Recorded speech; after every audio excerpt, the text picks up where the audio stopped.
Good morning. Today is the last day for early voting in Connecticut. Tuesday is Election Day. The 2025 election in Connecticut is very much focused on determining the leadership of our cities and towns. Joining me to talk about some of the most watched races in our state are political analysts Themis, Klarides, and Jimmy Tickey. They appear each Friday at 2:30 with Kara Sunland on the program The Capitol Rundown on WFSB Plus. Easy for me to say. They'll be here on election night as well. We'll have more on that coming up. Welcome. Thank you. I'm a little bit of a broken record on this because it makes me crazy that voter turnout in municipal elections is low. This is the stuff that matters. This is your school board and your taxes and your zoning. We're going to talk and we're going to do rapid fire and try to move around the state so as many of our viewers can get some info as possible. I want to start in New Haven. Is there a big race to watch there, or is this kind of a fait accompli? Listen, Mayor Elicker has done a terrific job. Crime is at a 10-year low, and New Haven has actually led the state in building more affordable housing, and I think that will matter to voters. What do you think, Themis? Well, it is, a highly Democrat city, and so the chances are the Democrat wins. But Steve Orozco has run before. He's very high energy, former MMA fighter. Really cares about the city, and so, he's going to work hard. All right, so we'll be watching that, of course, and like I said, we'll have info on where people can catch you on election night. Let's go around some of the big ones. New Britain is a big one. For the first time in 15 years, it's going to be a not familiar name on the ballot for mayor, so somebody who hasn't appeared there before. We have the graphic here with the candidates who are running. Jimmy, start with you. What are you going to be watching for in New Britain? Listen, Representative Bobby Sanchez is well known around the city. He and his family have been very involved. He's a state representative for New Britain. As you point out, it is an open seat, so this is an opportunity for voters in New Britain to elect a new mayor for the first time, and Bobby Sanchez has been running very, very hard all around the city, organizing, talking to voters, knocking on doors, and that's really one to watch on election night. And Themis, on Wednesday it'll turn to what's Aaron Stewart going to do next, but on Tuesday night, what are you watching for? Well, Sharon Boulogne-Savandra, she's very involved in the city. And remember, New Britain is a little bit different than other big cities. There's larger Democrat voter registration, but people have elected Republicans in that city time and time again. Bobby Sanchez, I served with him in the State House. He's very well known. It's going to be, it will be an uphill battle, I think, but with Aaron Stewart endorsing her, I think it'll be a horse race. All right, let's stay with another city. We're going to go out to the northwest, though, in Torrington. This is an interesting one as well, Jimmy. Yes, Stephen Ivane is the Democratic candidate. He's a town councilman with a business background. He's also chair of the Democratic Town Committee. He has run before and has also mounted a really strong campaign. This is also another open seat where the mayor decided not to run again. Are you going to be watching? Molly Spino's a rock star. Okay, Molly Spino is a former Marine vet. She, is a young mom, young family, has run for other things before on the city council, board of selectmen. She's run for state rep before, so she has the experience. She's high energy, and she really cares about Torrington. So another really close race to watch. Bristol is going to start a number of cities, and I'll start with you on this, Themis, because there's some places where there's mayors coming back and trying again and sort of returning, and that's the case in Bristol.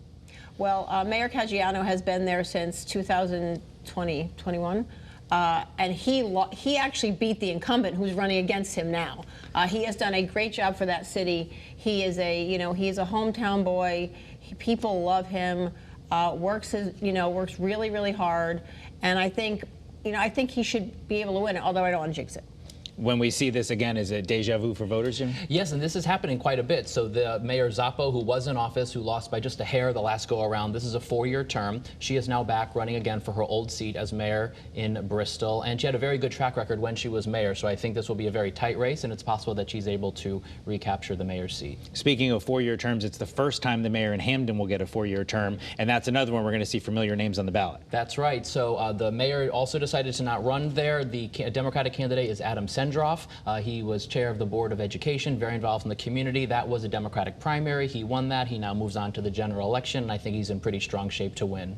And Adam Sendroff was not the person that got the nomination in the first place, and he ended up winning a primary by a lot. Right. Jonathan Katz is the Republican candidate, but there's also third-party candidates in that race too. And a lot of times, third-party candidates in a race can mix up the apple cart a little bit. How about down in Milford? That's another one. I know there's been a lot of talk about the mill rate there. They raised the mill rate. It got a lot of people upset, and now we got this mayoral election. Right under this current mayor, who's a Republican, and this is another situation where a former mayor is running against the current mayor, and so former Mayor Rich Smith is running against the current mayor. So this is another matchup where Mayor Smith is trying to take his old seat back. Again, he was very effective under his leadership, and he's trying to get back the mayor's office in Milford. I've been there, I've campaigned with them, and the Democrats are really running a full court effort here to reach out to voters. How about the incumbent? Well, last election when Mayor Genestasio won his first election, it was a little bit of a surprise because mayors in Milford have been Democrat for the last couple terms before, the beloved Mayor Listman, who has been a Republican. So I think it might be a close race because I think the Democrats were so shocked by that loss that they really rallied. And I know they're working hard, but I know the Republicans are also. All right, we only have a minute and a half left, so we got to get through a few more towns and cities here. Middletown, it's not technically an open seat, but it's more or less an open seat. Right. So Mayor Florsheim decided to depart in the middle of his term. He timed it in such a way that voters didn't have to go out in a special election. It's timed very well with this municipal race. And so Gene Nocera, who is the acting mayor now, he was president of the council. He became mayor per their own charter. He is now running to fulfill the rest of Mayor Florsheim's term. Big race. And again, that's been typically leaning Democrat as far as mayors go. But because Gene Nocera got it in the middle, he had a little bit of a head start, but I think it could be a race. In Norwich, the incumbent Peter Nystrom can't serve more than 2 terms in a row, so he can't run again. So we have 2 new candidates for voters there. Yes. Singh Swarit is the Democratic candidate, an immigrant, business owner, and a councilman in Norwich running.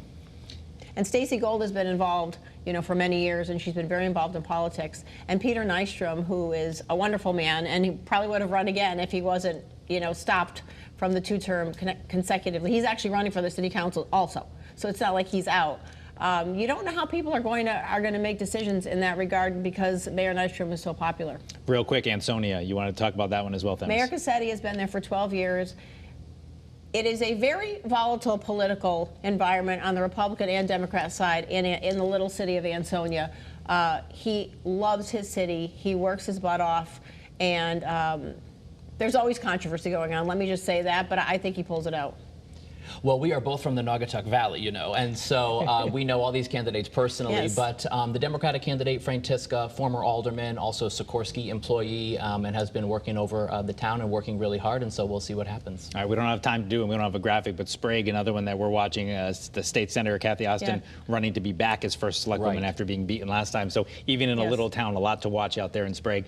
We appreciate you both being with us, and we hope people are going to tune in on Tuesday night to watch you. Here's how you do it. WFSB Plus, streaming Tuesday night from 8 p.m. to 10 p.m. complete election coverage featuring none other than Themis and Jimmy. You can also watch it on our second station, The Wax, WWAX, if you want to check it out there. Thank you both for being in. Thank you.